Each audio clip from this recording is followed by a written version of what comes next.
Hello and welcome back to the 5 Minute Film Club, and today I am here with my review of Halloween 2 from 1981.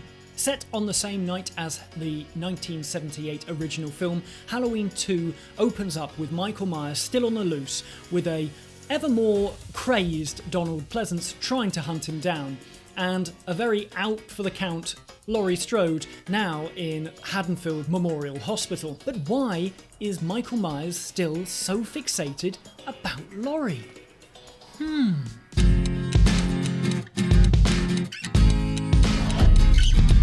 When Halloween was released, it became a word-of-mouth sensation. It opened slowly, but after gaining quite a few favourable reviews from people like Roger Ebert. Okay, that's Halloween, a horror movie we both think is pretty good. Very good.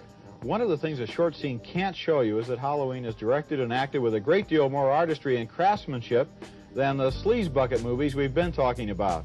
It became a runaway success, and obviously the producers wanted to make more. Debra Hill and John Carpenter were less enthusiastic, as they were on to bigger and better things, developing a ghost story called The Fog. But Irvin Yablans wanted more, as did producer Mustafa Akkad, and so they brought in notorious film producer Dino De Laurentiis to help bolster the budget and draw Carpenter back. Carpenter and Hill were wooed back eventually, but only to write and produce the film. Instead, directing duties fell to Rick Rosenthal. Carpenter and Hill wrote the script apparently in just a week while drinking a six-pack of beer, initially wanting to set it a few years in the future, with Myers still stalking Laurie, but this time in a high-rise apartment building. It was then changed quickly to the same night as the original, and also the high-rise building became Haddonfield Memorial Hospital. Back are Jamie Lee Curtis and Donald Pleasence as Laurie Strode and Dr. Sam Loomis, but Curtis's part is much reduced from the previous outing. After surviving the attacks, she's brought to the hospital and put to sleep quickly by a doctor who's pissed up from a Halloween party. Get me some more coffee.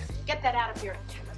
Honestly, this has got to be one of the worst hospitals out there. It's only Mrs. Alves that seems to be keeping this place together. Anyway, for the majority of the film, Laurie is confined to her bed, and she's perfectly horizontal for most of the film. Doesn't do a lot for me, to be honest. It's a sad come down for the first ever Scream Queen, and how strong she is at the end of that film. Fortunately, the complete opposite can be said for Donald Pleasence, who now completely is engrossed in his role as Dr. Sam Loomis, and goes through all stages of hysteria. I shot him in the heart! Can't have gotten very far. Come on. I shot him 6 times! This guy, this man, he's not human! I love Donald Pleasence in this film. He delivers every line with a great demented energy, and any illusion that he is a sane doctor has gone as he runs around the streets of Haddonfield waving his gun around in people's faces. It's glorious. Get back, you cage rat! Oh, man! Ah, get out of here! Especially the opening. Oh, I love all of that, and how the music just slowly creeps in and then the main theme cuts in. Brilliant. Perfect. Tell him he's still on the loose! Is this some kind of joke? I've been trick-or-treated to death tonight. You don't know what death is. A lot of the people behind the scenes from the first film return, including, thankfully, Dean Cundy, the cinematographer, and that really helps tie this film back to the original. There are changes with this film and the original, however, and that is down to its tone and use of a much more graphic sense of violence.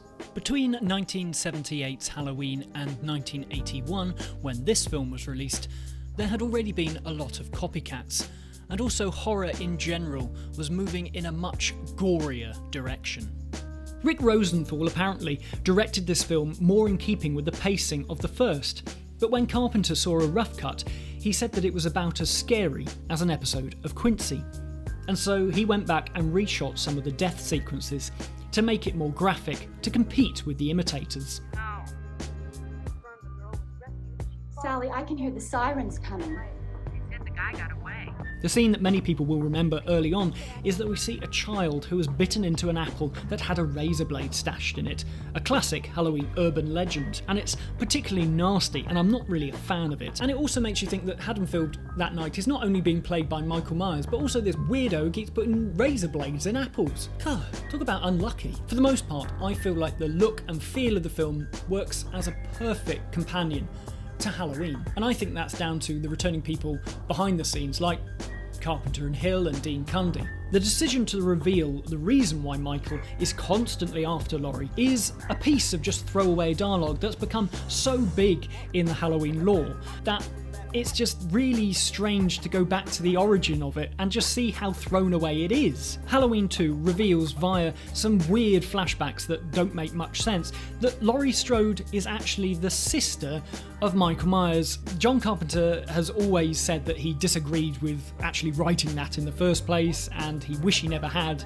but it was just there to try and do something for this film to make it different. But unfortunately it works at demystifying the villain for me. Halloween did such a great job of taking the boy of Michael Myers and then showing him as the Shape, a cold killing machine with no reason, kind of like the shark in Jaws, or definitely like the cowboy from Westworld. He is a ghost of Haddonfield's past. He haunts the town.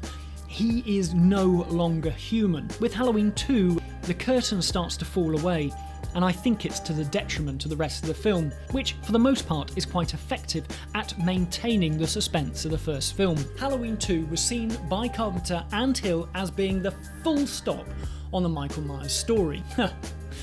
But Carpenter and Hill would be involved in one more film, Halloween 3, Season of the Witch. So please, come and join me in February for my review of that film. But until then, thank you very much, and I'll see you next time. Goodbye.